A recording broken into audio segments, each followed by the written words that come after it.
Voilà pour ce documentaire Chauve-souris, mon amour. Je vais maintenant nous lancer dans le débat du doc avec justement la réalisatrice de Chauve-souris, mon amour, Pauline Horowitz. Merci d'avoir accepté notre invitation. Un documentaire qui est hors des codes traditionnels, on va dire, du documentaire. Vous êtes sorti un peu des codes et j'aime beaucoup votre écriture. On va en parler dans quelques instants. Serge Pétier, ancien ministre de l'écologie, ancien maire de Bourges. Il y a aussi Michel Lemaire, merci d'avoir accepté notre invitation, conservatrice du Muséum d'histoire naturelle de Bourges, et Laurent Arthur, conservateur adjoint du Muséum de Bourges. Bonsoir à vous. Et nous serons rejoints en deuxième partie de débat par Jean-Claude Morin, qui est lui vice-président du conseil départemental du Cher, chargé de l'écologie. Je vais commencer avec vous, Pauline Horowitz. Quand je disais que vous sortez des codes, c'est une écriture très particulière que vous avez choisie, parce que quand on démarre un documentaire sur les chauves-souris, a priori, c'est pas quelque chose de très glamour, on ne pourrait pas penser, et en fait, vous en faites un film adorable, attachant, avec les personnages qui sont dedans, et on les reconnaît là, il y a la bande des deux là qui interviennent, il y en a d'autres. Vous arrivez à faire un documentaire qui est à la fois intéressant, on apprend énormément de choses sur les chauves-souris, et à la fois, vous les rendez, c'est presque nos amis à la fin.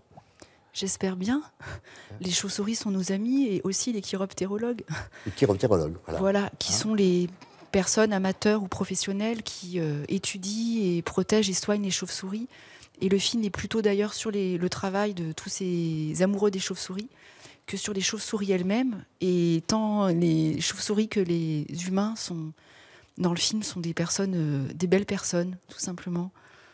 Et alors, vous arrivez quand même, parce que grâce à eux, qui sont les spécialistes des chauves-souris, on va en parler dans quelques instants, mais vous arrivez à nous faire découvrir ces espèces en France, particulièrement, et parce que finalement, eux, ils en parlent très très bien, même si il y a tout votre humour et tout votre système, votre façon de filmer. Elles arrivent comme les vedettes, elles sont là, elles sont omniprésentes pratiquement. Ouais. C'est le sujet du film. Oui. Pourquoi Chauve-souris, mon amour? C'était un clin d'œil à un grand film? Oui, bien sûr. Alors, ça fait très potache, évidemment. Oui, mais bon, c'est bien d'être potache. J'aime beaucoup René pour justement sa façon de... Pourtant, quand on pense à René, on ne pense pas forcément à l'humour, mais moi, c'est ça que je... Il a une façon très légère de parler de choses graves, parce que c'est quand même une question importante sur la vie et la mort des êtres humains et des animaux. Voilà, donc oui, c'était... Mais ça, c'est une spécialité que vous avez à vous, de parler des choses graves avec beaucoup d'humour. Oui, je pense que c'est nécessaire. Oui, c'est nécessaire. Voilà. On aura l'occasion d'y revenir, parce que ce sont des choses graves, bien entendu. Alors, je serais tenté de vous demander, alors c'est Laurent ou Michel qui répondent, mais on a l'impression, Serge Pétier aussi, parce qu'il est bien au courant de ce qui s'est passé ici à Bourges. C'est là où vous êtes devenu, ici, là où nous sommes, au Musée d'histoire naturelle, vous êtes devenu la référence française des chauves-souris. Michel? Eh bien, figurez-vous que c'est un petit peu par hasard. Alors, quand nous sommes arrivés à Bourges, Laurent et moi, nous ne connaissions absolument pas les chauves-souris. Ouais. Et puis finalement, on a essayé de trouver quelles étaient les espèces qui avaient besoin qu'on s'occupe un peu d'elles sur le département. Et donc les chauves-souris sont arrivées tout naturellement. Mais naturellement, pas vraiment, parce qu'en fait, c'est un problème de déplacement, de lieu. Oui, comme ça a été dit dans le début du film, c'était au moment du détournement d'une rocade. Voilà. Que là, la présence du muséum et son impact pour les chauves-souris a été développée. Et donc, une fois que les personnes, les habitants du département ont su qu'on était partant pour les chauves-souris, eh bien, on a reçu des appels, on a reçu des demandes d'aide, et c'est comme ça qu'on arrive à ce type de film. À ce type de film. Il faut aimer les chauves-souris, il faut aimer les hommes. Alors là, je vais m'adresser non pas à l'ancien ministre de l'écologie, mais à l'homme politique. Maire. Et à l'ancien maire. Et à monsieur le maire, surtout, là. Bien oui. sûr. Quand on vient vous voir et qu'on vous dit la rocade, il y a un problème pour les chauves-souris, comment réagit-on? Nous avons immédiatement considéré qu'il fallait modifier la rocade de place plutôt que de tuer et de faire disparaître des chauves-souris. Parce que les chauves-souris font partie de la nature, il ne faut pas l'oublier, même si quelquefois, elles posent des problèmes à de nombreuses personnes qui s'inquiètent des chauves-souris, mais qui sont fondamentales pour l'esprit et dans l'équilibre de la nature. Et donc, nous avons vraiment fait ce choix, en relation avec l'État, bien sûr, en relation avec la préfecture, de modifier justement une partie de la rocade, ce qui a permis d'en sauver, et en plus de les voir. C'est-à-dire qu'il y a eu des visites qui ont été exprimées pour justement voir ce que sont les chauves-souris. D'accord. Alors, des chauves-souris, ici, là où nous sommes, dans le muséum, il y en a qui sont, on va dire, elles sont à l'hôpital un peu ici, c'est ça ? Il y a un centre de soins, donc on récupère des animaux qui on le ont voit eu d'ailleurs dans le rapport. Voilà. Dans le Et c'était il faut que je le dise quand même, le film de Pauline est vraiment très attachant. Ouais. Et il montre bien l'attachement des gens à ces bêtes et traiter les bêtes par rapport aux hommes et tout. Je trouve que son film est remarquable. Pour nous, c'est un point d'orgue. On a l'impression d'avoir atteint quelque chose de... Tu nous as vraiment bien servi. Alors, en dehors de ce film qui nous présente et qui donne cet attachement, parce qu'on va reparler du mauvais œil qu'avait la chauve-souris, on va en reparler tout à l'heure, vous l'évoquez d'ailleurs dans votre documentaire. Là, il y a une question grave. 30% de chauves-souris en moins. Alors, si on fait une petite synthèse, Oui. les espèces communes, toutes les chauves-souris qui s'appellent pipistrelles communes, sérotines communes, D'accord. ne vont pas bien. Alors, ce qui est très étonnant, c'est que toutes les espèces considérées comme patrimoniales, qui n'allaient pas bien du tout il y a 30 ans, vont de mieux en mieux. Et là, je parle pour la région centre et je parle pour la France, je ne parle pas au niveau international. Mais en France, les espèces communes vont mal comme les oiseaux, les petits passereaux, et les espèces rares vont de mieux en mieux. Alors, jusqu'à un certain seuil, ce qui est, vous allez me dire, troublant. Ben oui, parce que ça ne paraît pas... Et alors, les spécialistes, actuellement, nous n'avons pas d'explication, vu qu'elles sont toutes insectivores, mais on a l'impression qu'il y a des impacts nouveaux qui impactent les espèces les plus communes parce qu'elles sont toutes anthropophiles, ce que tu montres tellement bien dans ton film. C'est cette proximité avec l'homme, et cette proximité avec l'homme, avec certaines formes de modernisme et de technologie, de temps en temps, ça les impacte, et c'est les espèces les plus communes qui sont les plus impactées. Je penserai au chat aussi, car le chat est un gros problème pour la chauve-souris. Un gros problème, le chat, le miaou, c'est un... Le miaou est un gros matou, problème pour la chauve-souris. Pour la chauve-souris. Il y a eu une prise de conscience quand même depuis quelques années, parce qu'on a vu dans différentes régions, il n'y a pas qu'ici, il y a des chauves-souris partout en France. Je m'avance peut-être un peu. Alors, non il y a des chauves-souris partout en France, Oui, on a 34 espèces, et il y a surtout maintenant un réseau dont on n'avait aucune idée il y a une trentaine d'années. Il y a 500 personnes au minimum, puisqu'elles viennent tous les 2 ans à Bourges, qui travaillent sur le sujet en tant que professionnels. Donc ça veut dire, et il y a des chauves-souris partout. Alors, oui, parce qu'on a vu, il y a même 10 ans déjà, des reportages où on voyait les chauves-souris busters arriver en disant « Ah, il y en a un groupe qui est à cet endroit-là. Oh là là, il ne faut pas y toucher, il faut absolument les préserver, c'est urgent. » Déjà, il y avait une conscience il y a 10 ans. Alors, il y a une conscience, mais on a vu vraiment évoluer les choses. C'est-à-dire que plus l'environnement se dégrade, plus les personnes, les citoyens se sentent impliqués. Et la chauve-souris, c'est un lien social. C'est-à-dire que nous, on voit... Le dernier cas, vous êtes arrivé, il y a 1 heure, au muséum, quelqu'un est arrivé pour nous donner une colonie de petits rhinolophes qu'il a chez lui, à Saint-Martin-d'Auxigny, à 15 km de Bourges. Ouais. Et c'est qu'on travaille avec l'humain. Et on vous emmène de toute la France aussi, ça peut arriver ? Je précise, quand il dit donner une colonie, ce n'est pas la colonie qu'on nous amène. D'accord. C'est la donnée. D'accord, la donnée de la... Voilà. L'information. Ah oui, l'information. Voilà. Elles sont pas là. C'est un mot naturaliste. Voilà, donc vous pouvez aller à un endroit pour la retrouver, cette donnée géographique. Et en fait, le département du Cher est particulièrement bien couvert à ce niveau, et toujours grâce au muséum qui a permis que les informations arrivent. Et donc, nous avons dans le département du Cher 1400 colonies 1370. Voilà, il est pire que moi. Colonies connues. Mais il y aura un petit quiz tout à l'heure sur les chauves-souris, on va voir. Vous l'avez vu grandir, cet endroit, parce que le muséum a bien entendu d'autres salons, d'autres pièces qui sont présentées, mais c'est rare de trouver un endroit comme celui-ci. Mais objectivement, le Muséum d'histoire naturelle de Bourges est l'un des plus importants, bien sûr. Bien sûr que celui de Paris est essentiel, mais au-delà de ça, celui de Bourges, dans notre pays, est quelque chose de fondamental. Et réellement, ce que l'on voit sur les chauves-souris montre bien ce suivi qu'il y a et justement la sauvegarde de certaines espèces grâce au muséum. Et puis, il y a évidemment la sensibilisation de la population par la visite du muséum, la sensibilisation des enfants qui progressivement vont prendre conscience de tout ce que cela veut dire. Et ça, je pense vraiment très sincèrement, et là en tant qu'ancien ministre de l'écologie, qu'il faut absolument que la population ait conscience de l'évolution actuelle. N'oubliez pas qu'aujourd'hui, sur certaines espèces, nous sommes malheureusement au niveau de la 6e disparition d'espèces dans la planète. Il y en a eu 5 jusque-là. Les 5 étaient tout à fait naturels au niveau de la planète. Par contre, aujourd'hui, les 6e disparitions sont beaucoup dues à la vie que nous avons nous-mêmes aujourd'hui. Et ça, c'est fondamental à faire comprendre à la population qu'il faudra des évolutions. N'oubliez pas que, si je prends par exemple les oiseaux, eh bien les oiseaux, en 40 ans, nous avons eu environ 40% de disparition. Et si nous sommes sur les espèces de vraiment dans l'eau, dans l'eau naturelle, dans l'eau, eh bien là, nous avons une disparition absolument également considérable. Donc, attention.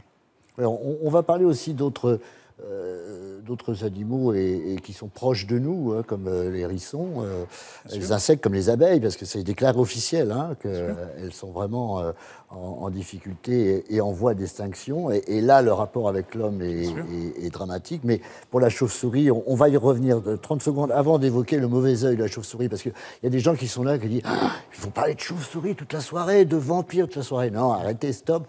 On va justement en parler un petit peu de ce mauvais œil. Mais tout de suite, je voudrais dire que c'est étonnant quand même qu'il y ait ce refus de regarder pendant un certain temps sur un certain nombre d'espèces.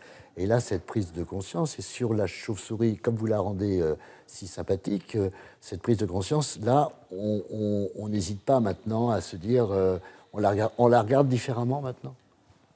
Oui, on la regarde différemment. Alors, ce sont des animaux de proximité, des animaux sauvages de proximité.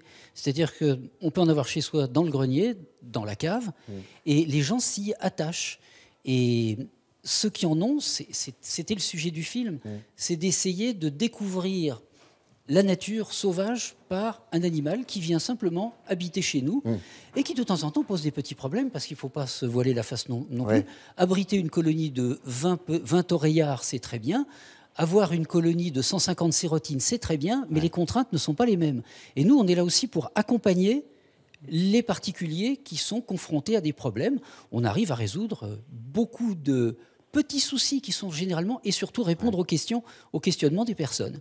Qu'est-ce que j'ai sous mon toit ? Oui, et on le voit là, à l'écran en ce moment, qu'est-ce que j'ai sous mon toit, et j'ai un véritable copain. Avant de parler justement de ce côté chauve-souris, on va regarder l'affiche de Nosferatu, pas tout de suite, mais de Batman aussi, et de tout ça. Je voudrais qu'on regarde un extrait du film. Il y a l'étonnement à la fois de la réalisatrice et presque de l'enfant qui se dit, Pauline, sur cette femme qui, on va regarder l'extrait, on y revient parce que c'est rendre hommage à votre documentaire, qui part en vacances avec ses chauves-souris. On regarde, on se retrouve tout de suite après. Je l'ai gardée pendant 1 mois et donc je suis revenue avec, je l'ai remise dans la colonie. A priori, je ne l'ai pas retrouvée morte. Donc, mais c'est pareil, elle était pratiquement volante aussi. Donc, est-ce qu'elle a pu se débrouiller ? Je ne peux pas dire, parce que tout ça, c'est vraiment difficile à savoir. Parce que Vous l'avez emmenée en vacances, tout ça ? À Hyères, à côté de Toulon. À la mer ? À la mer, oui. Voilà. C'est quand même assez extraordinaire qu'elle emmène ses chauves-souris. Vous avez déjà fait, vous On a des histoires qui sont adorables. On a actuellement en soin une sérotine de Nilsson, une espèce qu'on ne voit jamais, qui est alpine, qui a été trouvée dans un camping-car à la frontière entre la Suisse et l'Italie, et les gens allaient en Bretagne. Ils ne savaient pas quoi en faire, ils passaient pas loin de Bourges, ils nous l'ont amenée. On est avec elle depuis 2 ans. Elle sera incapable de voler parce je pense qu'elle a pris un coup de chaud dans le camping-car. Et donc, on peut dire qu'on récupère des chauves-souris de partout. Et des gens viennent en vacances et là, c'était un passager clandestin. Il a passé les frontières tranquille. Très bien. On va regarder, alors, regardez cette affiche de Nosferatu, donc le vampire de la nuit. La chauve-souris a été très très souvent comparée, enfin, prise pour un vampire qui faisait peur, qui était dans des maisons bizarres, dans les Carpates, et qui faisait peur aux jeunes femmes parce qu'elles se mettaient dans les cheveux. Que nenni! Que nenni, que nenni. Et le vampire existe. C'est-à-dire qu'il y a 3 espèces de vampires, de chauves-souris sanguinivores, qui font comme les moustiques, rassurez-vous, en Amérique du Sud. Et le vampire, donc, existe. Ça n'est pas qu'un phénomène cinématographique. Et par contre, les nôtres ne mangent que des insectes. Insectes, et puis de temps en temps quelques araignées. Mais le vampire existe. Il y a vraiment des vampires. Alors, franchement... rappelez-nous où c'est qu'on fasse attention. Rappelez-nous où c'est. Amérique du Sud. Amérique du Sud. Amérique du Sud, Brésil. Et depuis qu'on déforeste, alors ça c'est une petite histoire très courte mais amusante. Pas amusante du tout en fait, c'est que à couper les forêts tropicales et à mettre des bœufs, maintenant pour le vampire, qui étaient des petites colonies qui vivaient en zone tropicale, c'est open bar sur le beefsteak. Et c'est terrible parce que ça veut dire que ces espèces-là ont complètement changé leur mode de vie. Et pose des problèmes, mais c'est simplement qu'on a complètement changé l'environnement. D'accord. On va regarder tout de suite une autre image de film. Celle-là, vous la connaissez d'une longue série. C'était la série des Batman. Et la série des Batman, eh bien, voilà, et cette affiche, elle représente bien une chauve-souris. Alors, qu'est-ce qu'elle en pense, la conservatrice du musée, quand elle a vu arriver Batman? Alors, qui était une bande dessinée, ça faisait un moment que c'était là, mais le film... Nous avons également reçu Batman au muséum. C'est-à-dire il y a une personne du côté de Vierzon qui vit quasiment en Batman, et un jour, il a décidé de faire une visite au muséum. Donc, je l'ai reçu. Ouais. Mais c'est vrai que, bon, pour nous, Batman, c'est un sujet amusant. On nous appelle souvent Batman, Batwoman. Ah, d'accord. On y a droit. Ah, très bien. Et la Batmobile, bien entendu. Et vous avez une Batmobile, non? Oui, bien sûr. Oui, d'accord. Oui. Très, très bien. Mais bon, c'est tout. Il y a des gens qui nous regardent, là, qui se dire, ils sont un petit peu perchés quand même. C'est un grand moment de surréalisme. Ouais. Ça va quand même. Oui, ça va. Oui. Mais ce qui est amusant, c'est de voir le relationnel avec les personnes chez qui on fait de la médiation. Nous sommes des médiateurs en faune sauvage.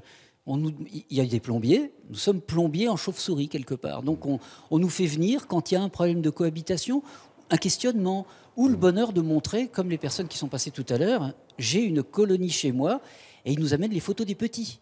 Donc tout ça, c'est ce film. Oui, c'est ça. Qui représente tout ça. Pauline, c'est ce qui vous a plu chez eux, c'est ce côté un peu perché. Vous-même un peu aussi, d'ailleurs, j'imagine, parce qu'il faut quand même être dans leur univers pour arriver d'être aussi proche de leur réalité et de la réalité des chauves-souris. C'est une question de curiosité. Personnellement, je ne ferais pas ce métier-là si j'étais pas curieuse. Et c'est bien. Je préfère les gens passionnés. Et je pense d'ailleurs qu'on est tous un peu perchés. Il y a des gens chez qui c'est la philatélie, d'autres les chauves-souris. D'autres, ce sera, je ne sais pas. C'est les espèces en voie de disparition. On va en parler. Alors, l'utilité de la chauve-souris, on va la rappeler pour que ça soit bien clair. Elle mange des insectes, mais c'est une utilité très importante. Alors, moi, j'ai toujours du mal à répondre sur l'utilité. Elles existent, elles sont. Mais par contre, elles sont aussi... C'est naturellement une présence, voilà. Elles existent comme nous. C'est pas une utilité, c'est naturel. Voilà. Et alors, par contre, elles font tout un tas de choses qui peuvent nous intéresser. Par exemple, la pollinisation. Pas de chauve-souris, pas de baobab. C'est-à-dire que c'est tout un écosystème africain qui ne fonctionne plus. Et là, les Américains, qui ont quand même une puissance technologique et financière importante, ont un gros souci à cause du syndrome du nez blanc qui touche les chauves-souris cavernicoles, celles qui vivent au fond des cavités souterraines en hiver. Et il y a des millions de chauves-souris qui sont mortes, donc des auxiliaires des cultures qui sont mortes. Et le problème, maintenant, est un problème économique. Alors, soit on remet plus de pesticides, ce qui est une aberration, soit tout d'un coup, il y a, quelque part, au niveau environnemental, un trou. Serge Pétier, c'est là que je voudrais vous faire réagir, parce que là, on parle de pesticides, on parle d'économie. C'est vrai que la bascule, le juste équilibre, on va dire, entre les deux, il n'y en a pas. Il faut faire les deux en même temps pour essayer de trouver... La question posée est majeure, parce qu'il faut absolument conserver sur l'ensemble de la planète, évidemment, la majorité des espèces. C'est très important. On n'imagine pas ça quelquefois en tant qu'être humain, mais c'est très important. Et qu'est-ce qui s'est passé au Grenelle de l'environnement concernant les pesticides? Il y a eu non pas je dirais une obligation, puisque c'est quasiment le seul secteur où il n'y a pas eu d'obligation en matière agricole, au Grenelle de l'environnement, mais il y a eu un objectif qui s'est donné par rapport aux pesticides, de diminuer de 50% les pesticides dans notre pays. Eh bien, qu'est-ce qui s'est passé depuis? Nous avons augmenté de 20% les pesticides plutôt que de les diminuer de 50%. Et comme ça vient d'être dit, cela a des conséquences absolument majeures sur les espèces, mais également sur l'être humain, bien évidemment. Quand on sait les conséquences que cela a en matière de cancer, en matière de maladies, moi qui connais ce que sont les perturbateurs endocriniens, on voit aujourd'hui les conséquences. Les perturbateurs endocriniens que nous avons dans notre corps, eh bien, sont posés en grande partie, par les pesticides. Et qu'est-ce qui se passe aujourd'hui? Eh bien, aujourd'hui, les personnes âgées, par exemple, il y a une augmentation de la vieillesse qui continue. Elle s'est un peu limitée à un moment donné, elle a même baissé, mais elle continue à augmenter normalement à peu près de 3 mois par an. Mais il y a une chose qu'il faut savoir du fait des perturbateurs endocriniens, c'est que les maladies portées à partir d'un certain âge par les personnes âgées, eh bien, viennent de plus en plus tôt. Aujourd'hui, en moyenne, à 65 ans. Et tout ça est en grande partie dû aux pesticides. Il faut absolument que la population, dans son ensemble, comprenne ça, en particulier, bien sûr, l'agriculture, pour avancer beaucoup plus rapidement qu'on ne le fait aujourd'hui. Alors, je voudrais qu'on évoque rapidement, mais à la fois s'y intéresser, les autres espèces. Là, il vient d'être déclaré officiellement aux États-Unis que les abeilles, ça y est, on sait maintenant que c'est les pesticides, qu'il y a d'autres choses aussi quand même qui les concernent, la disparition des abeilles. On va parler pour nous ce qui concerne la France, mais d'autres pays, les merles qui sont en train de disparaître. Les hérissons, on a vu tout à l'heure des images de hérissons, on en reverra d'autres. Les hérissons, ce n'est pas forcément les routes, c'est aussi des petits animaux qui sont proches de chez nous, qui disparaissent et qui ont une utilité essentielle dans l'équilibre, on va dire, de la planète. Qui veut répondre? Et moi, je pense que ces espèces ont une utilité, mais ils nous amènent aussi beaucoup. Moi, en tant que médiateur, quand je vais chez des particuliers, la faune sauvage, c'est aussi du rêve. C'est-à-dire qu'on peut se projeter où sont passés les martinets en ce moment. Ils sont en train de survoler des pays qu'on ne verra probablement jamais, sauf à prendre l'avion. Et c'est ça, c'est qu'on est confronté à des animaux qu'on ne connaît pas. Et pour moi, c'est la porte ouverte vers autre chose. Et c'est ça aussi qui compte. C'est pas simplement leur utilité par rapport à nous économiquement, mais c'est aussi il faut qu'on ait du rêve. Moi, je ne me vois pas vivre dans un environnement privé de faune sauvage. Alors, je voulais vous faire un petit quiz. Ça vous va? Si c'est sur les chauves-souris, ça me va. Non. Si, bien entendu, c'est sur les chauves-souris. Alors, on va regarder des images de chauves-souris, puis vous allez nous dire ce que c'est. Moi, je ne peux pas jouer, c'est les miennes. Non, mais allez-y alors. Allez-y. Ça, c'est trop mignon. Ce sont des murins à oreilles échancrées. Et je vois même la petite corde sur laquelle ils s'accrochent quand il fait très chaud dans le grenier. Ouais. Et en fait, ils sont au-dessus de la mairie de Saint-Denis-de-Palin. Voilà. Et donc, nous avons fait des aménagements pour que ces petites bêtes puissent rester dans le grenier suite à des travaux qui avaient été faits au rez-de-chaussée. Voilà. On va regarder d'autres images pour votre quiz. Alors ça c'est une magnifique petite bête, la barbastelle. Wow. Donc là, on la reconnaît à ses oreilles qui se rejoignent au-dessus de la tête. Et ça fait des grands pavillons. Et c'est vrai que vous trouvez ça beau? Oui. C'est trop mignon. Ah oui, c'est trop mignon. C'est une toute petite bouche. J'avais peut-être pas vu assez de près alors. Allez, une autre image pour voir. Alors ça, on est dans le groupe des rhinolophes. Ouais. Et là, il est en sortie de site souterrain. Ouais. Et alors, c'est Laurent qui a pris la photo, évidemment. Ouais. Et en fait, ce sont des animaux très amusants parce qu'ils repèrent les flashs, l'appareil photo. Ils viennent se poser carrément au niveau du flash pour voir ce qui se passe. C'est des animaux, alors là, pour le coup, très attachants. Vous avez entendu le photographe, ça, c'est bon à savoir. Alors, ils viennent parce que le flash émet des ultrasons. Ouais. Donc, tout d'un coup, ils ont un collègue qui émet des ultrasons, qui est posé, qui ne vole pas, Et on est à 40 kHz pour un flash, et Oui. pour les chauves-souris, on est autour de 40. Alors là, je vais demander à Véronique qui est en régie. C'est là la photo qui devrait vous poser problème. Attention, c'est la photo qui devrait vous poser problème. On la regarde. C'est quoi? Alors, on va dire que c'est une roussette, hein, mais après, je ne peux pas vous en dire plus parce que nous ne sommes absolument pas spécialistes des animaux exotiques. Hein. Exotique. Alors, en effet, vous avez raison. C'est une chauve-souris. Alors, je ne pourrais pas vous dire le nom, hein, je suis mauvais là-dessus, qui est à Bali. Oui, puis on voit le collier orange, là, Voilà. c'est ça. Hein. Qui est à Bali et qui fait, quand elle est déployée, 55 cm d'envergure. Ça peut vous aider peut-être pour retrouver. Non. Non, là, Non, on n'est pas. je vais Vous faire allez appel à voyager un ami. petit peu hein, pour aller voir les chauves-souris du monde. Il y a quelques 1400 chauves-souris, donc là, d'espèces, hein, ça Ouais, fait vous avez ce beaucoup. qu'il faut. Très Mais bien. roussette, alors vous parlez de Bali et tout ça, c'est là où on trouve les plus grandes chauves-souris. Et les plus grandes font jusqu'à 1,60 m d'envergure. 1,60 m. Ah, Oui. ça peut foutre les jetons quand même. Hein. Ce sont des frugivores, donc pas de Ah oui. souci. Bon, Ils ne d'accord. mangent que des fruits. Bon. Moi, j'ai une question. Dans ce Oui. cas-là, quel est le corps? Est-ce que le corps de la chauve-souris qui est grande est proche de notre corps? C'était une question qui était posée. Non, alors, on a quelques squelettes dans l'exposition. En fait, les chauves-souris ont des tas d'adaptations au niveau de leur corps pour pouvoir vivre la tête en bas, pour pouvoir s'accrocher. Donc, les pieds sont à l'envers par rapport à nous. Hein. Leurs doigts sont retournés. Le bassin est très étroit aussi. Donc, il y a de grandes différences. D'accord. Très bien. En tout cas, on aura déjà appris beaucoup. Avant de vous remercier et vous quitter, je voudrais qu'on regarde un extrait parce que vous avez fait ce documentaire que j'adore. Vous pourrez le revoir sur notre site internet, bien entendu. C'est clair, c'est à revoir une deuxième fois parce qu'il y a des choses qu'on ne voit pas forcément la première, moi qui l'ai vu plusieurs fois. Je voudrais, parce que vous avez manié cet humour, un petit moment en vous remerciant et en disant que vous revenez quand vous voulez pour nous faire des documentaires comme ça, un petit moment merveilleux que je vais appeler un petit moment de mauvaise foi, mais c'est si mignon. Merci Pauline Horowitz pour ce documentaire.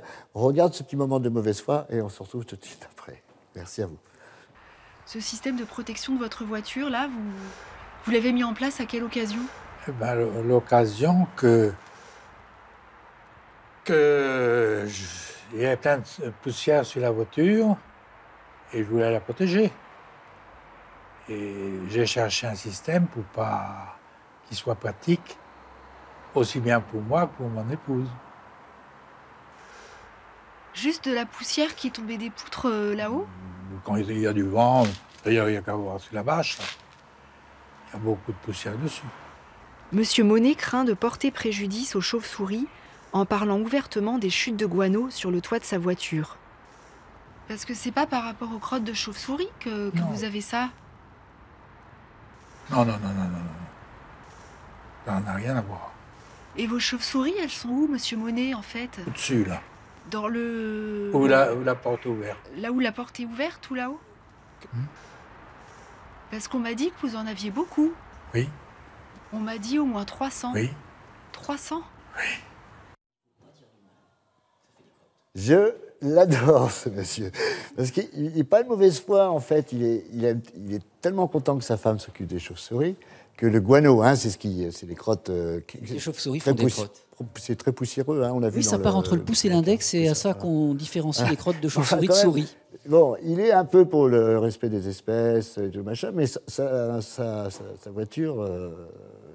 Hein, Je salue Monsieur Monet, Ouais. la confiance qu'il nous fait. Oui, très bien. Et j'accueille un nouvel invité, Jean-Claude Morin. Bonjour, vous êtes vice-président du conseil départemental du Cher, chargé de l'écologie. Alors, avant de poursuivre dans ce débat, nous avons sur notre site Facebook réalisé un sondage avec une question qui était posée aux internautes par rapport... bien entendu, à l'urgence, ce qui était le plus important pour vous, vous le voyez à l'écran, l'urgence environnementale, l'urgence sociale. 64% ont répondu, il y a eu beaucoup de réponses, 64% ont répondu. Donc l'urgence environnementale, ça, c'est clair, l'urgence sociale, 36%. Mais ce qu'il faut dire quand même, c'est que la plupart de ceux qui ont... Je vais vous donner quelques commentaires parce qu'il y en a des salés. Il y c'est clair que beaucoup ont répondu, mais les deux, mon capitaine, les deux, c'est les deux de front qu'il faut mener. Serge Lepelletier. Bien sûr, ce sont les deux qu'il faut mener. Il faut évidemment mener la question environnementale qui est majeure, mais également la question sociale. Et qu'il y ait une vraie cohérence entre les deux. Il ne faut pas que l'on aboutisse par certaines questions sociales à justement considérer que l'environnement, à court terme, ce n'est pas la peine de vraiment faire d'efforts et qu'on le fera à moyen et long terme. C'est souvent ce qui est dit. Non, il y a une véritable urgence en matière vraiment de biodiversité et une matière très urgente en matière de changement climatique qui fait vraiment évoluer notre pays, évoluer évidemment la planète dans son ensemble. Donc c'est vraiment les deux. Et je peux vous dire qu'il y a évidemment maintenant plus de 20 ans, j'ai fait le premier rapport parlementaire sur le changement climatique, et bien à l'époque, une étude qui avait été faite montrait que 2/3 des Français étaient sensibles à cette question du changement climatique, mais qu'1/3 des personnalités politiques seulement étaient sensibles au changement climatique. C'est-à-dire 2/3 de la population dans son ensemble, mais seulement 1/3 du monde politique. Il faut donc, mais j'avais constaté ça et ça m'avait assez surpris. Les parlementaires, je parle, et il y a une vraie sensibilisation également qu'il faut avoir. Il ne faut pas aller que dans le sens d'un intérêt à court terme, parce que c'est notre planète qui est en question. Et évidemment, les êtres humains qui sont en question. Jean-Claude Morin, c'est pas toujours facile. Alors, je sais qu'un conseil départemental doit gérer beaucoup de choses, à la fois le social, à la fois l'environnemental.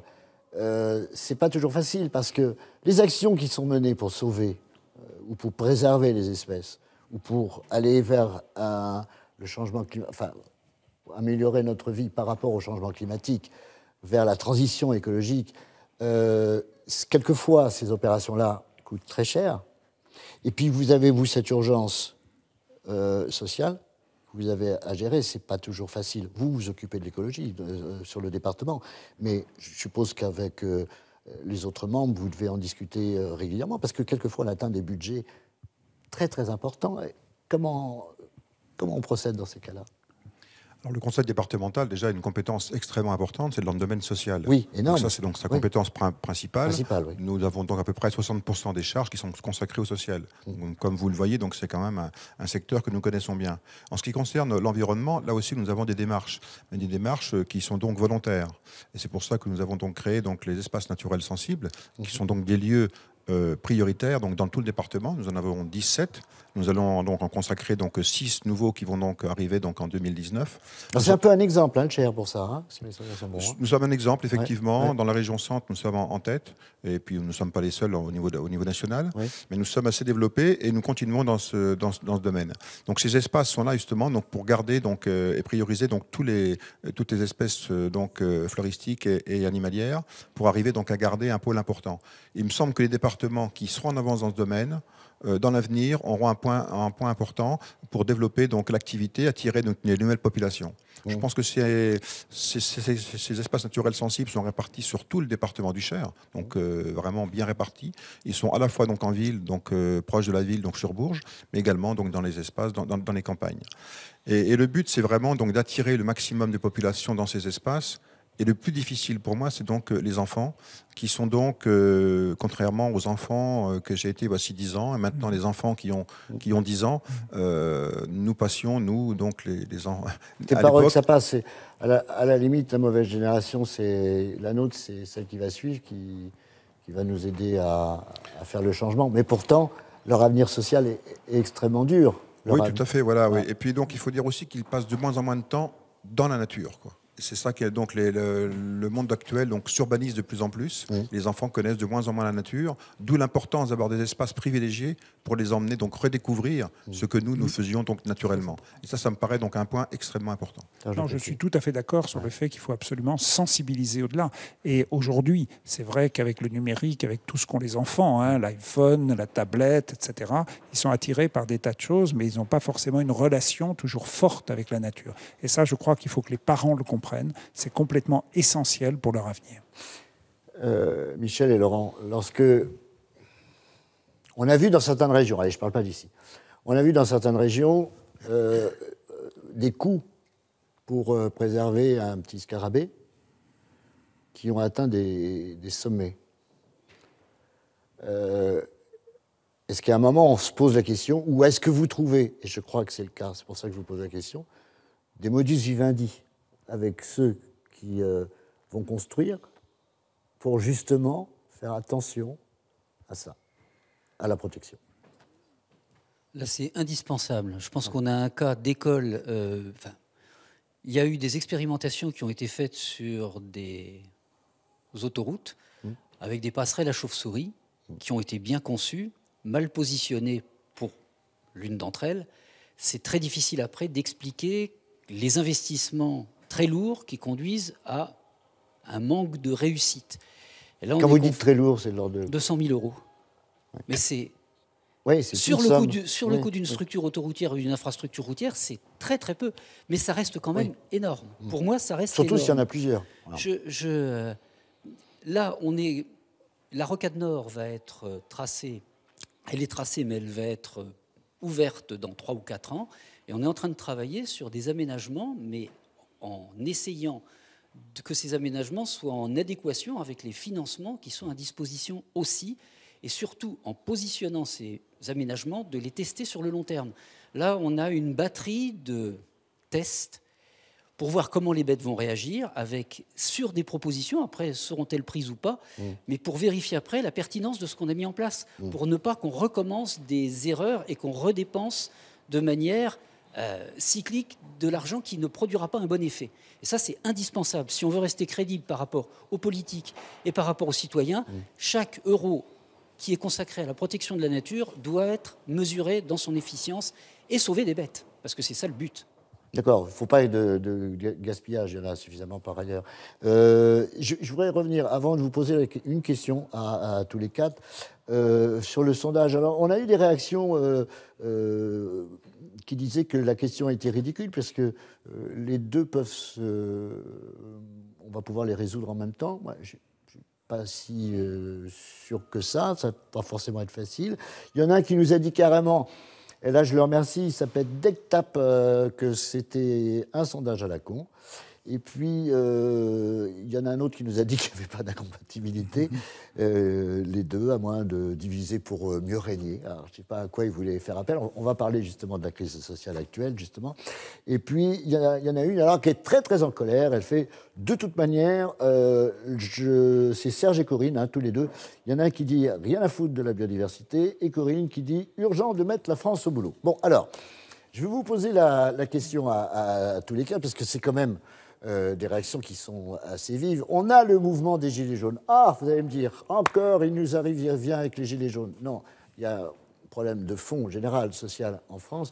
Est-ce que quand même, vous, dans vos activités différentes, dans votre regard de sage, je vais dire, Serge Pelletier, est-ce que à un moment, quand vous voyez des gens qui disent « je ne peux pas boucler ma fin de mois » et que vous êtes au courant d'un certain nombre de budgets qui sont votés, décidés, alloués à la sauvegarde de la planète, vous dites que de toute manière, ça se tient ou pas? C'est pas l'un sans l'autre, c'est pas possible. Moi, je pense très, très sincèrement que la question de l'urgence environnementale est évidemment essentielle et que l'urgence sociale l'est aussi. Je pense vraiment qu'on peut mener les deux ensemble. Et il peut y avoir effectivement des difficultés. Moi, je vais vous dire, par rapport à ce qui s'est passé avec les Gilets jaunes, revenir complètement en arrière sur la taxe vraiment sur le diesel, autant moi j'avais regretté que l'on augmente la taxe de l'essence et que l'on augmente au-delà donc la taxe du diesel, ça devenait très fort. Et je pense qu'il ne fallait pas, à ce moment-là, augmenter la taxe essence, mais seulement augmenter la taxe diesel, qui est un vrai problème de la pollution de l'air. Ne l'oublions pas.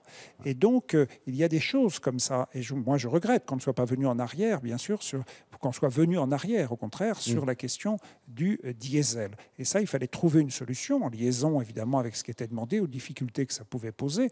Mais les difficultés posées, on constate aujourd'hui que l'essence a complètement rechuté.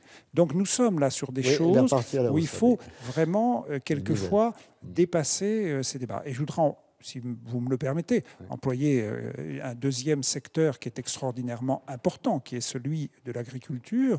Et je crois vraiment qu'il faut, pour moi, peut-être que ça surprendra, mais je crois vraiment que progressivement, il faut aider progressivement de plus en plus ceux qui sont au bio, et le faire naturellement en mesure, mais baisser un peu progressivement ceux qui ne sont pas au bio pour aller progressivement vers le bio. Et cela, pas de faire d'un seul coup, naturellement, pour ne pas casser des structures, etc., mais faire cette évolution. Et à ce moment-là, eh bien, on le constate, vous répondez aux deux questions, environnementales et sociales, parce qu'aujourd'hui, il y a ce besoin extrêmement important également sur le plan social.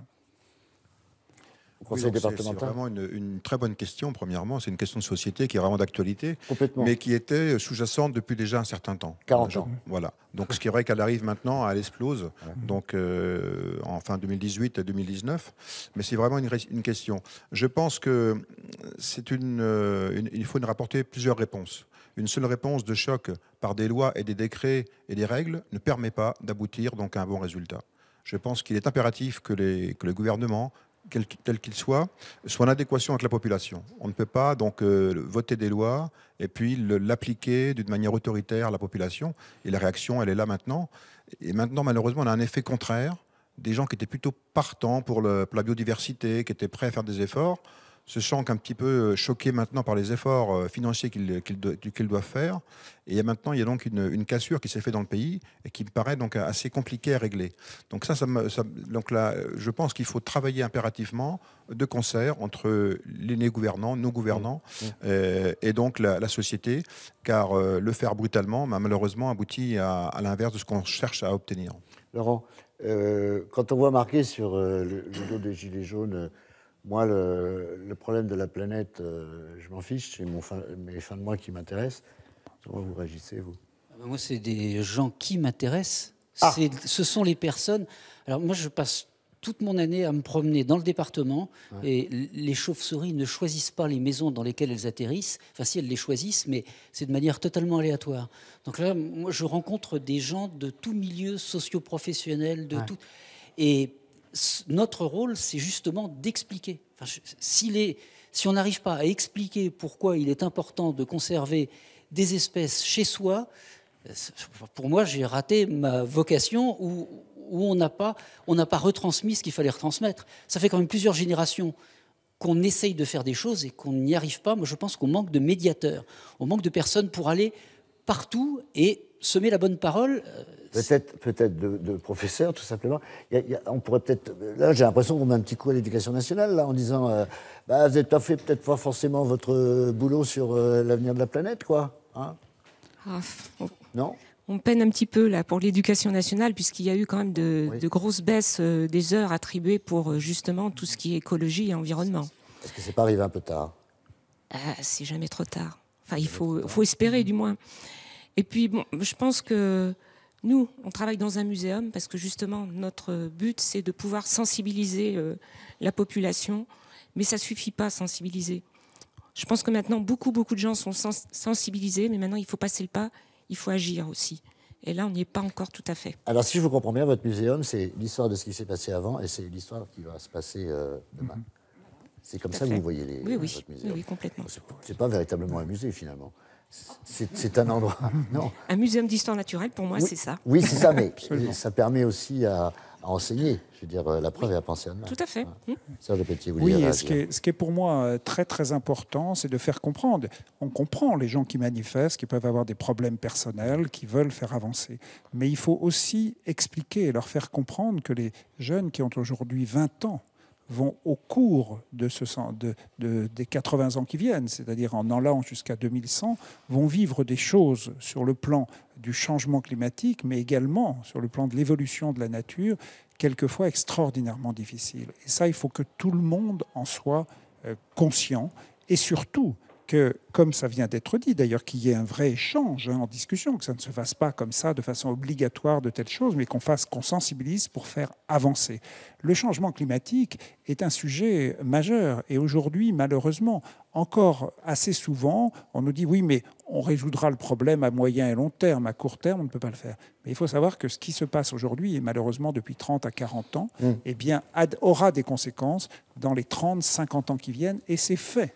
Quand on parle aujourd'hui d'1,5 degré d'augmentation ou de 2,5 degrés, je peux vous assurer que malheureusement, en 2050, nous serons au moins à 2 degrés, non pas à 2%, mais à 2 degrés, et que là, au-delà, à la fin de ce siècle, nous pouvons atteindre, et ça j'en suis parfaitement conscient, 4 à 5 degrés. Et donc là, alors, ça aura des conséquences majeures. On va voir majeures sur la nature, oui. au-delà même de l'homme en tant que tel, mais sur la nature. On va voir les et donc les jeunes, moi je pense aux enfants, aux jeunes d'aujourd'hui qui ont 20 ans, je pense aux enfants qui naissent aujourd'hui, et je pense à ces conséquences. Il faut que chacun, même si on peut être en manifestation pour répondre à des difficultés qu'on a en soi, je le comprends bien, mais il faut comprendre aussi qu'il faut ce lien entre les deux, entre certes, le social et l'environnemental. Je vais m'adresser aux deux hommes politiques, au sage et à l'actif, même si vous êtes toujours dans beaucoup d'associations en ce qui concerne l'écologie.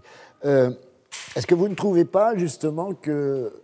Moi, je l'ai entendu un jour dans un couloir. Ce n'était pas dans votre conseil départemental, c'était dans un autre conseil, dans une autre région. Voilà. Quelqu'un qui dit à l'autre, en parlant du responsable de l'écologie et de l'environnement, il va encore nous embêter avec les bestioles. On a l'impression que les politiques, ça n'a jamais été... Est-ce que l'écologie a eu vraiment, le ministre peut parler là, sa place vraiment dans la politique menée? Là, aujourd'hui, chez vous. Alors, sur le plan local, oui. Dans un département, tout à fait. Je pense qu'on ne peut plus parler maintenant de développement sans parler d'écologie, de développement durable. Maintenant, c'est un mot qui revient essentiellement. Et dans toutes les actions économiques qui sont mises en place, le développement durable est maintenant un élément qui revient systématiquement. Ce qui n'était pas le cas voici quelques années où on était plutôt des empêcheurs de tourner en rond. Oui, c'est ça, c'est ce que je veux dire. Il va encore nous embêter. Voilà, oui. Alors maintenant, le but, c'est d'arriver donc à inverser la tendance, c'est-à-dire à refaire découvrir donc, notre département de par le coin nature, avec le tourisme aussi, qui est un élément extrêmement important. Nous sommes un des pays les plus riches au monde au niveau de l'activité donc, touristique. Et c'est parce que nous avons un pays formidable. Ouais. Et je pense que ce pays formidable, il faut le garder, le préserver impérativement. Ça me paraît donc essentiel pour l'avenir de nos enfants et pour l'avenir du monde en général, quoi. Alors c'est vrai que préserver, oui, le département du Cher a donc, avec un autre département, donc, participé donc, à l'agence de la biodiversité donc, de la région Centre. Nous sommes acteurs dans ce domaine-là, ça vient d'être créé. Nous venons d'élire donc, la présidente il y a très peu de temps. Ces 2 départements sur 6, c'est vrai qu'on aurait pu être un peu plus nombreux, mais je pense qu'il faut être un peu promoteur dans ce domaine et commencer donc à innover quelque chose. Si on ne commence pas un jour, jamais on arrivera donc à développer la biodiversité qui est tellement essentielle chez nous. Laurent, est-ce que vous êtes toujours en alerte des dérapages possibles, c'est-à-dire des oublis possibles ou on va dire d'une page tournée volontairement pour éviter d'évoquer certains problèmes graves? Ça vous est arrivé dans votre carrière en 20 ans, 30 ans? Vous avez vu des choses sur lesquelles on a fermé les yeux pour se dire ça peut attendre? C'est-à-dire que la procrastination, c'est très humain. Oui. Donc je pense que oui, certes, ça nous est arrivé, mais on a vu aussi beaucoup de choses où on a réussi. Je pense, on parlait avec Serge Lepelletier du détournement de la rocade, c'est un exemple. On aurait pu ça aurait pu ne pas se passer. Il y a plein d'endroits en France où c'est arrivé ce genre de... Incontestablement, en 30 ans, on a eu quelques échecs, mais on a eu beaucoup de succès. Et là, je pense au plan climat qui est en train de s'appliquer et qui est indispensable, le plan climat. Et là, on rejoint le social et l'environnemental. Et là, on est en train de développer des systèmes qui vont incorporer et qui ne coûteront pas cher. Moi, c'est surtout ça, c'est que quand on a des systèmes qui ne coûtent pas cher, qui maintiennent la biodiversité, qui permettent de lutter contre le changement climatique et qu'on ne l'applique pas, alors là, par contre, ça aurait même tendance à me fâcher. Parce que si on est dans un bon rapport qualité-prix et qu'on protège la nature, pourquoi ne pas le faire ? Et on a de bonnes expérimentations ici. Michel Lemaire, est-ce que vous avez vu aussi ce genre de constat? Est-ce qu'il y a des choses qui sont perdues? Quelle horrible question. Non, mais il faut se le dire, à un moment ou à un autre. Eh bien, les choses sont perdues. Mais de toute façon, on sait que des espèces disparaissent. Ouais. Et lorsqu'elles elles ont disparu, c'est terminé. Ah oui, aussi. Hein. Oui, tout à fait. Et donc là, on voit vers l'avenir que ça va s'accélérer. Donc c'est ça, moi, surtout, qui me soucie. Il faut que l'être humain se réconcilie avec sa nature et avec sa terre, c'est ça? Et pas avec lui-même. Je ne suis pas sûre qu'il soit contre. Ah, oui, le sondage. Oui, non, mais il n'est pas contre, mais en même temps, il n'y a pas les actions qui vont faire que ça ira mieux. Et justement, alors, le film de Pauline montrait justement toutes ces personnes qui font ces petits gestes chez eux pour garder les bêtes. Et ça, c'est très important au bout du compte. On additionne tout le monde et on arrive comme ça à sauver certaines espèces, hein, c'est certain. Donc après, c'est vrai qu'il y a des problématiques plus globales, comme les problèmes de pesticides hein, qui vont s'ajouter. Mais déjà, si chaque personne amène du sien, c'est déjà très important. Et après, aux politiques de nous aider pour le reste. Voilà. Vous amène directement, hop là, vous place je le suis, plat moi, chaud. tout à fait d'accord, Ouais. et d'accord avec ce qui a été dit sur le plan local. Le plan local est progressivement sensibilisé à ces questions. Alors, il faut rappeler ça, quand même, c'est important. excusez-moi, je vous coupe et je vous redonne Non, la parole tout de suite, il faut remarquer, et on est dans le Cher, là, ici, mais dans tous les départements, Oui. cette prise de conscience, peut-être plus ou moins certains, Oui, non. mais cette prise de conscience, elle existe. Le Cher est un bon exemple, mais il y en a d'autres aussi. Hein. Bien sûr, et vraiment au niveau local en général, il y a une prise de conscience qui s'est progressivement faite et ce qui est très positif. Mais ça n'est pas suffisant. Au-delà de ça, il faut absolument que les règles nationales, et je pense évidemment à toute la question de la biodiversité, comme ça a été dit, et notamment des pesticides, mais aussi du changement climatique. Le changement climatique, ce n'est pas nous individuellement qui pouvons résoudre le problème. Il faut absolument que ce soit des mesures au niveau national qui permettent justement de diminuer nos gaz à effet de serre. Or, 2016-2017 en France, eh bien, nous avons commencé à réaugmenter nos émissions de gaz à effet de serre. En France, nous sommes l'un des pays développés qui émet le moins de gaz à effet de serre par tête d'habitant. Mais il faut quand même que nous allions vers la baisse pour justement engager d'autres pays avec nous. C'est fondamental. Eh bien, ça, c'est une vraie politique nationale qui doit être menée sur, bien sûr, l'agriculture. N'oublions pas que 24% des émissions de gaz à effet de serre viennent de l'agriculture. Ils n'en sont pas la cause et la responsabilité, mais les bêtes, la vache émet énormément de gaz à effet, d'effet de serre, de gaz à effet de serre. Il ne faut pas oublier aussi, très rapidement, mais il ne faut pas Hein. oublier aussi les effets naturels. Bien sûr. Donc là, il y a des évolutions à faire évoluer, notamment dans la consommation. Et ça, il faut l'expliquer à la population. Moi qui adore la viande, je me permets de le dire, eh bien, il faut que nous diminuions nos consommations de viande. C'est quelque chose de fondamental, en particulier pour la question du changement climatique, ce qui apparaît un peu paradoxal quand on ne le sait pas. Mais c'est tout à fait vrai. Et puis, au-delà de ça, vous avez la construction, vous avez la mobilité, c'est-à-dire les voitures, tout ce qui est vraiment la circulation, les voitures, au-delà des voitures, les camions. Donc tout ça, il faut que nous allions beaucoup plus loin que ce que nous allons aujourd'hui. Il y a du pain sur la planche ? Absolument. Et il y a des tas d'insectes, d'oiseaux, d'animaux qui sont à sauver. Je voudrais vous remercier tous les quatre, plus Pauline qui nous a quittés et qui va nous refaire d'autres documentaires très certainement. Merci d'avoir participé à ce débat pour votre passion, votre fougue et puis votre bienveillance aussi, à la fois sur la planète et à la fois sur ceux qui nous entourent et qui vivent et qui ont un certain nombre de difficultés. Merci d'avoir participé au débat du doc. On va se retrouver très très bientôt pour d'autres débats, d'autres thèmes. Et maintenant, je vais vous saluer parce que vous étiez tous les quatre et tous les cinq formidables. Merci à vous. Merci. Bravo pour le quiz. Merci beaucoup. Merci vraiment un grand merci également. Un grand merci pour cette émission qui est très importante.